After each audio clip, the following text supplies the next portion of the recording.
मेरा नाम दीक्षांत तिलानिया है। मैं पॉडकास्ट बनाता हूँ। मैं इंटरव्यू नहीं लेता, मैं लोगों से बात करता हूँ, उनके विचार जानता हूँ। अगर मेरे को कोई चीज़ अजीब लगती है या फिर मेरा कोई सवाल आता है तो मैं वो सवाल पूछ लेता हूँ। तो मैं आपके इंस्टाग्राम से जा रहा था, मतलब वही एक तरीका था जिससे मैं आपको थोड़ा बहुत जान पाऊँ। मेरे को थोड़ा एकदम मिक्स्ड सा लगा। एक तरफ तो आप एक स्पिरिचुअल ओरेटर हैं, दूसरी तरफ आप एनसीसी कैंप का हिस्सा हैं, हाँ। तीसरी तरफ आप ट्रैवल की स्टोरीज भी डालते हैं। तो मेरे को थोड़ा समझ से नहीं आया एक चीज़, क्योंकि या तो जो स्पिरिचुअल ओरेटर होते हैं वो तो सुबह शाम भजन की स्टोरियाँ डालते हैं। नहीं, ऐसा कुछ नहीं है कि भजन की स्टोरी, क्योंकि अपनी इच्छाएं थोड़ी मार सकते हैं। हाँ जी। इच्छाएं थोड़ी ख़त्म हो सकती है। और रही बात एनसीसी की, तो वो मैंने ग्रेजुएशन के साथ ली थी। मेरी मम्मा जो थी वो एनसीसी कैडेट थी। उन्होंने आरडी परेड भी की है राजपथ पे दिल्ली। तो बस वहीं से थोड़ा शौक था मुझे एनसीसी में जाने का। मुझे ये एक्टिविटीज़ बहुत पसंद थी, डिफेंस एक्टिविटीज़ कैसे होती है ये सब बहुत अच्छा लगता था। तो बस एनसीसी ज्वाइन कर ली। 3 साल निकल गए, मतलब कंप्लीट हो चुकी है एनसीसी। कैंप्स में गए, वहाँ पे बहुत एंजॉय किया, अच्छा लगा। क्योंकि बहुत सारी ऐसी सिचुएशंस होती हैं जो हमारे सामने आती हैं कि हम उनको कैसे कवर अप कर सकते हैं। कभी कोई आपदा आ गई तो वो सब हमें कैंप में सिखाया जाता था। स्पिरिचुअलिटी का क्या मतलब है आपके लिए? स्पिरिचुअलिटी मतलब जिसमें आपका मन ठीक रहे, शांत रहे और आप खुश रहो। मतलब मेरे लिए तो यही है।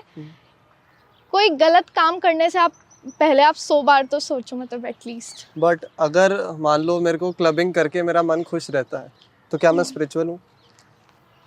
क्लबिंग नहीं।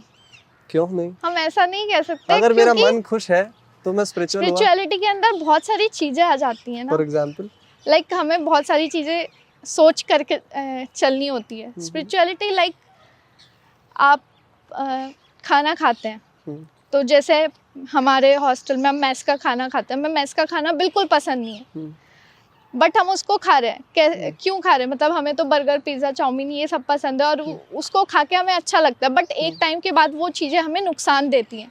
ऐसे आप क्लबिंग करोगे, आप जाके वहाँ पे शराब पियोगे, डांस करोगे, तो वो तब तक तो आपको मज़ा आ रहा है, बट वो एक लिमिटेड टाइम के लिए होता है। बाद में आपको वही सुकून चाहिए होता है। वो सुकून आपको स्पिरिचुअलिटी के थ्रू मिल सकता है। मतलब आप कह रहे हो कि जिस चीज़ से आपको पीस मिले। बहुत सारा मैंने फास्ट फूड खा लिया, बहुत सारी बाहर की चीज़ें खा ली, एंड में आके मुझे वही सात्विक भोजन पसंद आई। बस बहुत हो गया, वही खाना है। तो सुकून तो असली वहीं पे है। हम भले ही सारी जगह घूम के आ जाएं इधर उधर, बट जो असली पीस हमें मिलेगा वो वहीं जाके मिलेगा। आप मेकअप यूज़ करते हो? हाँ। क्यों? मुझे अच्छा लगता है। बट क्या आपको आप जैसे हो वैसे पसंद नहीं हो? क्या आप कॉन्फिडेंट नहीं हो? मुझे मेकअप वैसे इतना कुछ खास पसंद नहीं है कि बहुत ज़्यादा ओवर, बट एक ये होता है कि अगर आप किसी फंक्शन में जा रहे हो तो आप अपने आप को कैसे प्रेजेंट कर रहे हो, ये खुद को अच्छा लगता है। जब आप खुद को मिरर में देखोगे तो एक अलग ही कॉन्फिडेंस आता है कि हाँ आप अच्छे लग रहे हो। ये नहीं कि ओवर मतलब बिल्कुल नॉर्मल जैसे हम जाते हैं वैसे ही। मतलब ज्वेलरी मुझे बहुत ज़्यादा पसंद है, तो मोस्टली तो मैं ज्वेलरी पहनना ज़्यादा नया पसंद ट्रेंड है करती एक कान में ये बाली पहनने का। झुमकी। हाँ हाँ। वो मुझे नहीं पता था। ट्रेंड नहीं, मतलब झुमकी तो मैं पहनती हूँ। नहीं मतलब एक कान में पहनने का। अच्छा ये तो मैंने ध्यान नहीं दिया। ये तो हैप्पी रियलाइजेशन हो गया। मैं दूसरा भी निकाल देती हूँ। ये तो मैं काटूंगा नहीं अब। नहीं, इट्स ओके, फाइन, कोई नहीं। तो वो निकल के गिर गई होगी कहीं पे। तो क्या आप फेमिनिस्ट हो? नहीं। क्यों नहीं? क्योंकि हर बार गलती है। मतलब यही होता है ना फेमिनिस्ट में कि लड़कियों का ही प्रचार प्रसार, मतलब वो कभी गलत नहीं हो सकती मतलब हैं। फेमिनिस्ट का अगर असली मतलब निकाला जाए तो फेमिनिस्ट वो लोग हैं जो जो जो लड़कियां चाहती हैं कि लड़कियों को बराबर हक मिले, उनको बराबर नज़रों से देखा जाए, इक्वालिटी, कोई और किसी भी तरीके का डिस्क्रिमिनेशन ना हो। वो तो ठीक है, बट क्या है ना, लड़कियां उस चीज़ को नहीं समझती हैं। वो तो अलग ही झंडे लेके चलती हैं। ये आप बहुत गलत बात बोल रहे हो। मतलब आप पे लड़कियां टूट पड़ेंगी इस बात पे। लड़कियों की, मैं उन लड़कियों की बात कर रही हूँ जो कि नारे तो लगा रही हैं फेमिनिस्ट होने की, फेमिनिस्ट हैं, बट वो खुद क्या कर रहे हैं। आपके लिए फेमिनिज्म क्या है?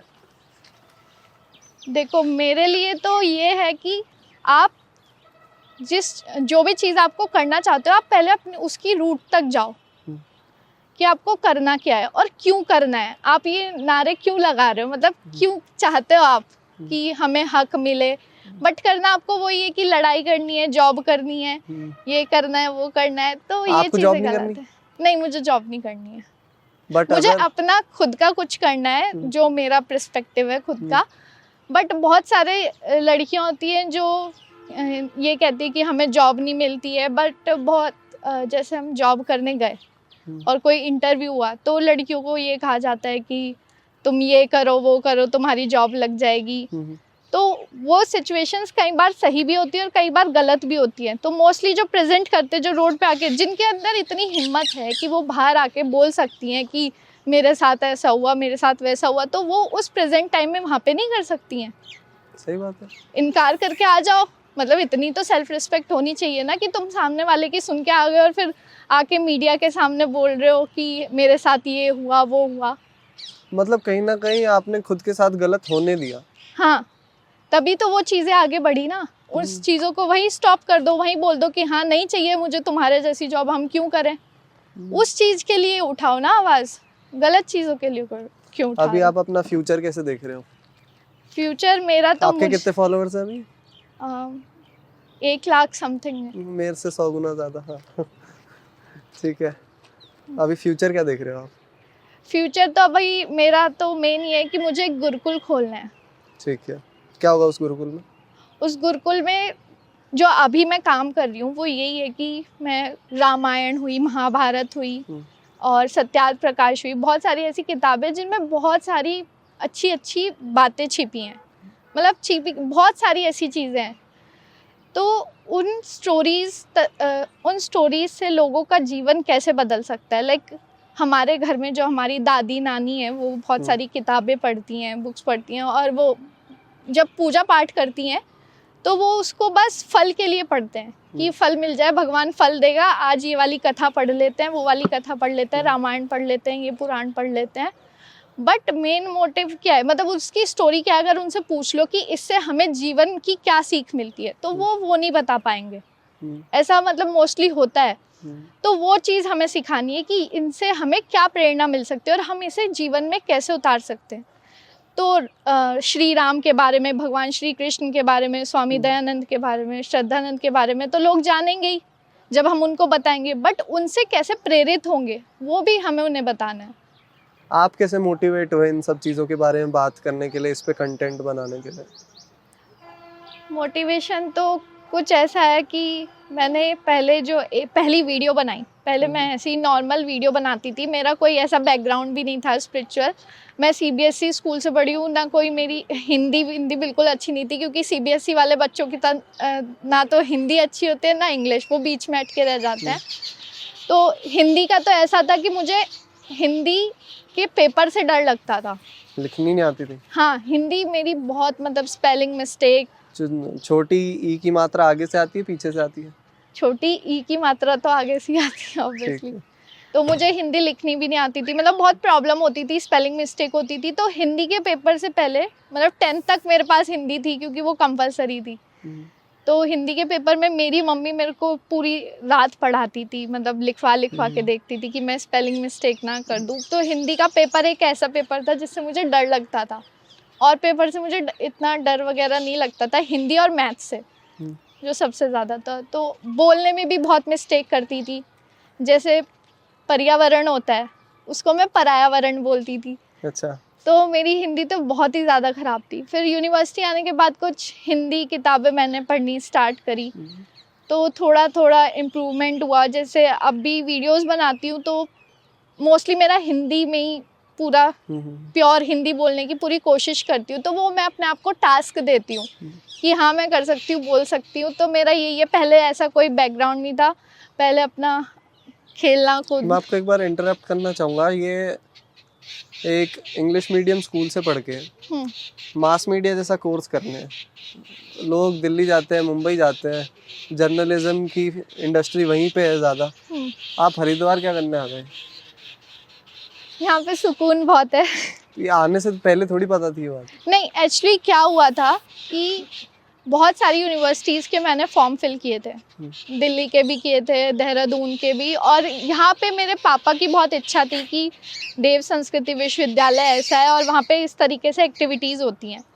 तो फिर मैंने डिसाइड किया, मतलब चाहती तो मैं जा सकती थी जहाँ भी मुझे जाना था, बट ये था कि इसको भी मैंने एक टास्क की तरह लिया। ये नहीं था कि मैं बहुत ज़्यादा स्पिरिचुअल थी पहले से ही।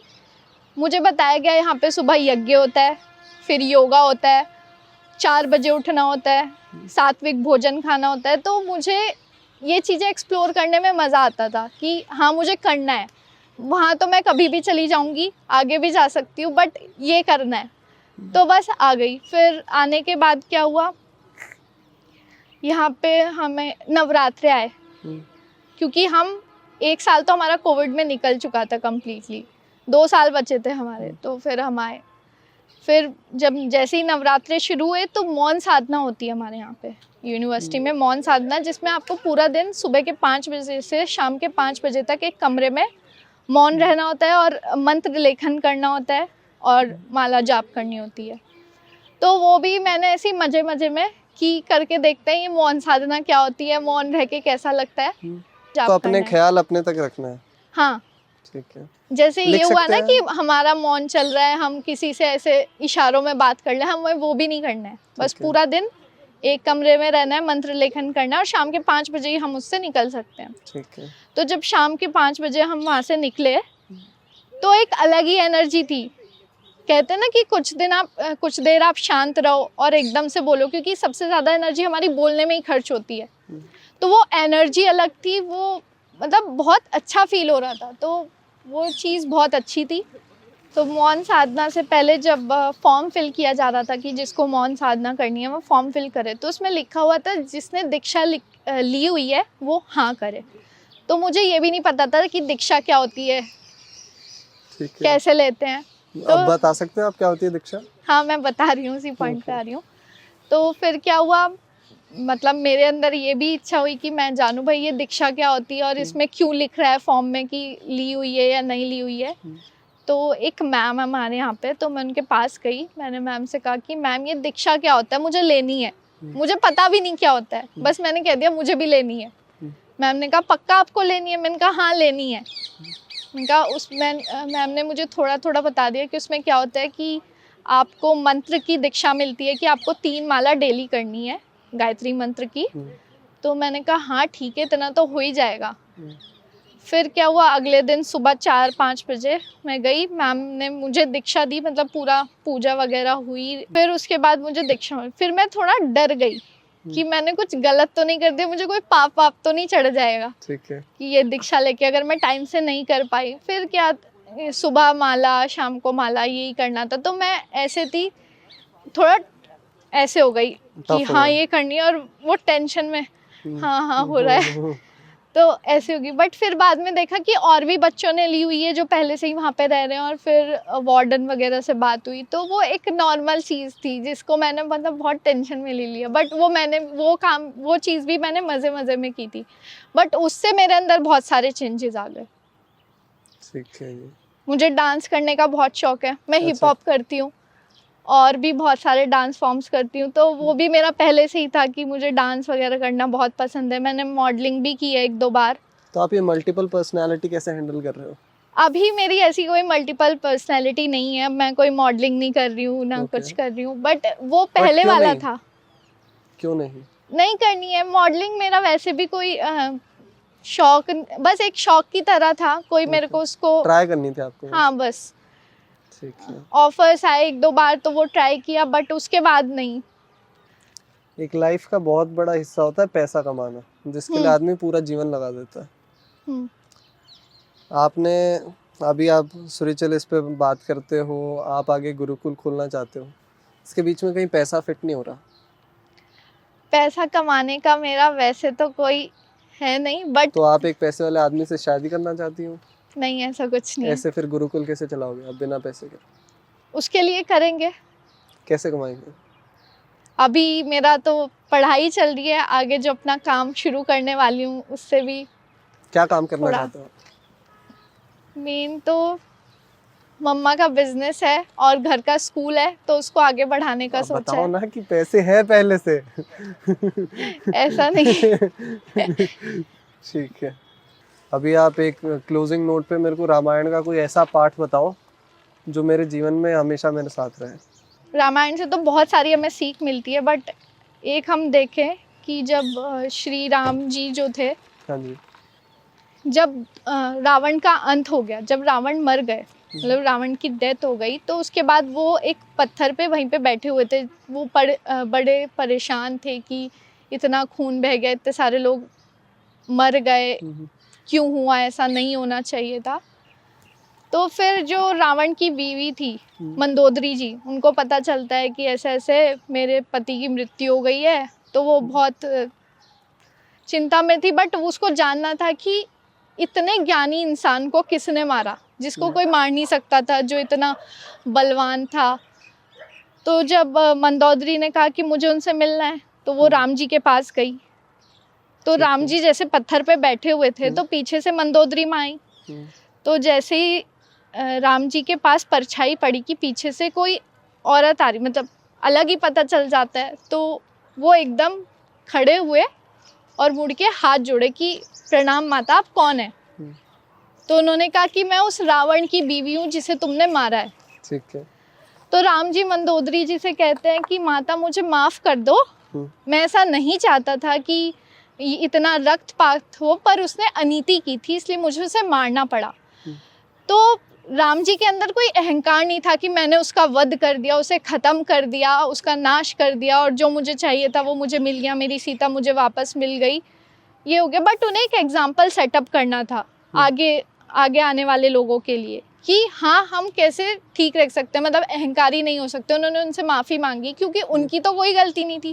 वो चाहते तो वो भी उनके साथ दुर्व्यवहार कर सकते थे कि हाँ, मार दिया, अब क्यों आई है मेरे पास, छोड़। ठीक है। तो ऐसे भी हो सकता था। तो ये है कि अपने अंदर अहंकार नहीं पालना है। ठीक है। आपको कैसा लगा उनसे बात करके? बहुत अच्छा। अलग था, बाकी आपने इंटरव्यू दिए हाँ, होंगे बहुत उनसे? बहुत अलग। ये एक नॉर्मल कन्वर्सेशन की तरह था, तो मुझे बहुत अच्छा फील मैं हुआ। आपका होमवर्क चेक करूंगा। मेरे चैनल का नाम बता दो। आपके चैनल का नाम मुझे एग्जैक्टली नहीं पता है। भैया बंद कर दो। नहीं बना रहे वीडियो। अरे नहीं, सच में बंद मत करो। मुझे आपका नाम पता है, बट मेरा नाम क्या है? दीक्षांत। आगे आगे का नहीं, अभी आपने बताया था। मेरा नाम है दीक्षांत पिलानिया। मेरे चैनल का नाम है confused idiots. Confuse idiots, nice. तो मैं उन लोगों के लिए वीडियो बनाता हूँ जो मेरी उम्र के हैं। जैसे फॉर एग्जांपल, हमारी उम्र के बहुत से बच्चे जेई नीट की तैयारी करते हैं, और जिनमें से 90% बच्चे वो क्लियर नहीं कर पाते क्योंकि कंपटीशन इतना है। और फिर उनके पास बस एक ही चीज़ बचती है कि यार हम नाकामयाब हैं, हम लूज़र हैं, और हम नहीं कर पाए, और अब हमारा जीवन में कुछ नहीं हो सकता। और मैंने पिछले 6 महीने में 25-30 लोगों से बात की, जो कि मेरे हिसाब से एक बहुत ऊंचे लेवल पे हैं, बहुत पहुँचे हुए लोग हैं। और उन 30 में से 28 लोगों ने जो सोचा था वो किया ही नहीं है। वो करने कुछ और निकले थे, वो कुछ और गया। और ऐसा वो बहुत बार होता है। मैंने जर्नलिज्म इसलिए लिया था, मुझे क्राइम बीट में जाना था। ओके। क्राइम बीट में लड़कियां जाती नहीं है, तो मेरा तो इंटरेस्ट उधर ही था कि थ्रिलर मूवीज देखना और वेब सीरीज देखना। कौन सी आपकी फेवरेट मूवी कौन सी है? थ्रिलर में अभी मेरे रिसेंटली जो मैंने देखी है वो योर ऑनर देखी है, क्रिमिनल जस्टिस देखी है। मैं नहीं देखता हूँ इतनी मूवीज। मैं वैसे वाली देखता हूँ, मिनियंस। अच्छा, कार्टून। मिनियंस मैं भी देखती हूँ। एक्सपीरियंस बताइए, और लोगों को बोलिए कि मेरा चैनल लाइक शेयर सब्सक्राइब करेंगे प्लीज। एक बार चैनल का नाम फिर से। मैं खेल ही नहीं रहा। Confused idiots. Confused idiots. Okay. हाँ जी। सो मेरा बहुत अच्छा एक्सपीरियंस रहा दीक्षांत जी के साथ, और बहुत बहुत अच्छा लगा, क्योंकि एक नॉर्मल कन्वर्सेशन थी कि जो कि होनी चाहिए। ये नहीं कि आप एकदम स्थिर होके बैठ जाओ, कुछ चल रहा है, कुछ बहुत ही डीप चल रहा है, ऐसा कुछ नहीं होना चाहिए। और ये बहुत मज़ेदार था, मुझे बहुत मज़ा आया। तो प्लीज़ आप दीक्षांत जी के चैनल को लाइक कीजिए, शेयर कीजिए, सब्सक्राइब कीजिए, जितना ज़्यादा हो सके उतना आगे बढ़ाइए, क्योंकि यूथ के लिए बहुत ज़्यादा इम्पॉर्टेंट है कि वो अपने तरीके से चीज़ों को देखे। और दीक्षांत जी यही काम कर रहे हैं। दीक्षांत यही काम कर रहे हैं, वो चैनल को इस तरह से प्रेजेंट कर रहे हैं, मतलब कंफ्यूज्ड इडियट्स इनके चैनल का नाम है, वो बहुत इंटरेस्टिंग है, मुझे बहुत अच्छा लगा कि अपने जैसे लोगों को ये बातें समझा सके और कैसे हम नई नई चीज़ें सीख सकते हैं। तो बहुत मज़ा आया। Thank you so thank you much. So much ma'am, it was great talking to you. Thank you. Thank you.